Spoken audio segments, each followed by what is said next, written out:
안녕하세요. 리아의 교육 노마드 리아입니다. 새로운 환경에 가면 엄마들 마음속엔 아이 교육 어쩌지? 하는 걱정이 제일 먼저 차오르시죠. 저 역시 그랬거든요. 아이 환경 적응 문제에 학원 정보는 깜깜하고 게다가 짐 정리하랴 이것저것 신경 쓰고 부모가 정신이 없다 보니 아이 공부 리듬이 무너지기 딱 좋은 시기입니다. 하지만 저는 15년 차 초등교사이자 똑같이 초등아이를 키우는 엄마로서 상하이 와서도 이것만큼은 꼭 지키는 필수 교육 루틴 세 가지가 있어요. 오늘은 환경이 바뀌어도 절대 흔들리지 않는 초등교육의 핵심 비법 세 가지를 공유해 드릴게요. 이것만 잡으셔도 교육 걱정은 확실히 줄어드실 테니 끝까지 시청해 주세요.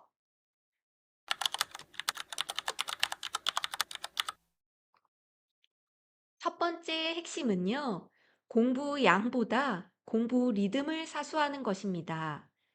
사실 이사 와서 환경 적응하다 보면 학습량이 줄어드는 건 너무 당연한 일이에요. 엄마도 아이도 사람인데 어떻게 기계처럼 똑같이 하겠어요. 하지만 진짜 무서운 건 완전히 끊기는 순간입니다. 한번 놓아버린 공부 습관은 다시 잡으려면 몇 배의 에너지가 들거든요. 그래서 저는 저학년이니까 적어도 하루 30분만큼은 책상에 앉는 시간을 꼭 확보하고 있어요. 거창하게 하거나 절대 욕심부릴 필요는 없어요. 예를 들면 이런 식으로요. 수학 연산 1일치를 하고 사고력이나 심화 문제를 딱 3문제 정도 고민해서 해결해 보는 거예요. 또는 국어 독해지문 2개 읽고 문제를 풀어보거나 이어서 영어, 라즈 퀴즈 있죠? 이런 것들을 레벨에 맞는 것 2개 읽고 문제를 풀어보는 거예요. 어떠세요? 이 정도면, 해볼 만한데? 싶으시죠? 중요한 건 멈추지 않는 것 그 자체입니다. 우리 아이들 지금은 공부 근육을 만드는 시기잖아요. 바쁘거나 피곤해도 빠지지 않고 내 맡은 일을 꾸준히 해내는 힘이 나중에 내공의 차이를 만든다는 걸 꼭 기억해 주세요.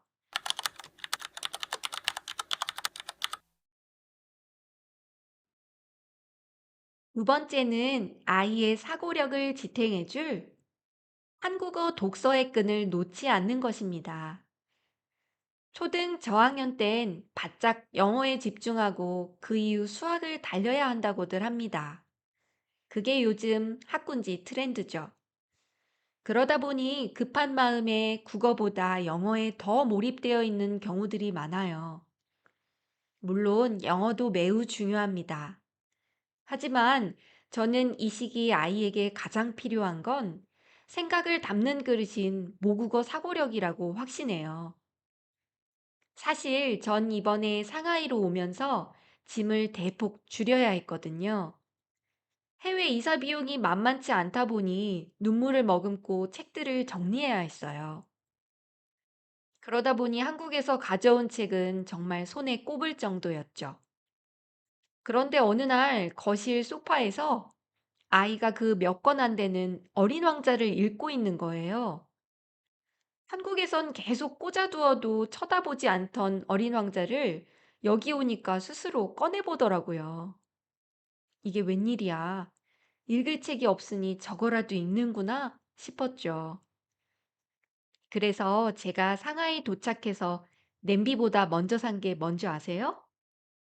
바로 중고 한글책이었습니다.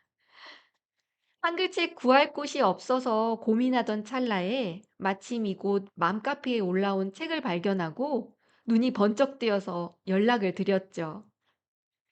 무게가 있다 보니 택배비가 책값보다 더 나오는 그런 웃지 못할 해프닝도 있었답니다.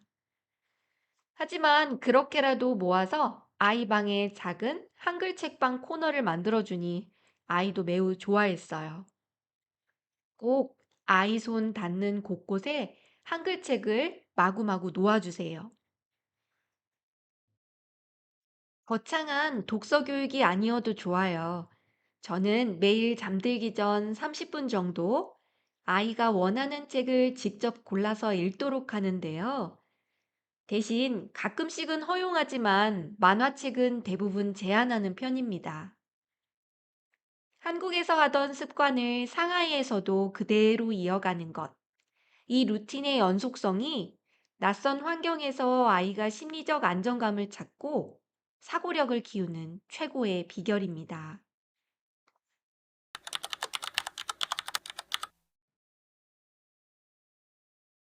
마지막 세 번째는요, 배움으로 연결하는 체험학습입니다. 상하이 거리를 걷다 보면 마주치는 모든 게 사실 살아있는 교과서거든요. 이건 꼭 상하이가 아니라 한국이든 세계 어느 곳이든 마찬가지입니다. 저는 이걸 단순히 구경으로 끝내지 않기 위해 세 가지 단계를 거쳐보는데요. 첫째는 주말 전 가족회의를 열어요. 아이와 둘러앉아 이번 주는 어디로 가볼까? 부터 고민합니다. 아이패드를 펼쳐놓고 그날 날씨, 그리고 무엇을 타고 갈지 아이와 같이 조사해요. 이렇게 하면 아이는 수동적으로 끌려가는 게 아니라 본인이 이 여행의 설계자가 된 기분을 느끼거든요. 그리고 엄마, 아빠, 아이, 가고 싶은 곳 각자 의견을 내서 장단점을 따져보기도 합니다. 둘째는 현장에서 할 오늘의 미션을 줍니다. 이건 너무 부담 갖지 마시고 가볍게 하셔요. 예를 들면 오늘 마트 가서 우유 가격이 한국 돈으로 얼마인지 계산해 볼까? 또는 상하이 대한민국 임시정부에서 본 것 중 각자 기억에 남는 것 한 가지씩 말하기? 이런 작은 미션들이 아이의 관찰력과 몰입도를 완전히 바꿔놓습니다. 셋째는 다녀와서 기록으로 마무리하는 건데요. 거창한 보고서가 아니라 오늘 찍은 사진 한 장 붙이고 가장 기억에 남는 장면을 일기나 그림으로 남기는 거죠. 저는 지금 프린터가 없어서 붙이지 못하지만 아이가 마음에 드는 사진 한두 장 붙여두는 걸 추천해요. 글쓰기 습관과 더불어서 소중한 추억 모음집이 되겠죠. 교과서 속 지식은 금방 잊어버리지만 가족과 머리를 맞대고 계획해서 직접 발로 뛰며 배운 경험은 아이의 몸에 평생 남아있는 살아있는 실력이 됩니다. 여러분, 이번 주말엔 아이와 함께 노트북이나 패드를 펼쳐보시는 건 어떨까요? 그 모든 순간이 우리 아이를 성장시키는 최고의 수업 시간이 될 거예요. 오늘 제가 말씀드린 세 가지 핵심 기억하시나요? 매일 30분의 공부 리듬, 모국어 독서, 그리고 가족이 함께 설계하는 체험학습. 사실 요즘은 앞만 보고 달리는 선행학습, 정해진 학원 로드맵들로 남들은 뭘 시키나 자꾸 곁눈질하게 되고 마음이 조급해질 때가 분명히 있습니다. 올해 아이들을 가르쳐온 저도 그랬거든요. 우리는 엄마니까요. 하지만 오늘 우리가 나눈 이 기본들만 단단히 붙잡고 있다면 아이는 어떤 환경에서도 스스로 뿌리를 내리고 성장할 겁니다. 결국 공부는 기술이 아니라 삶을 살아가는 태도를 배우는 과정이니까요. 오늘 영상이 조금이라도 도움이 되셨다면 구독과 좋아요로 마음을 나눠주세요. 여러분의 응원이 저에게는 큰 힘이 됩니다. 저는 다음 영상에서 더 구체적이고 생생한 교육 이야기로 다시 찾아올게요. 지금까지 리아의 교육 노마드였습니다. 오늘도 아이와 함께 웃는 하루 보내세요.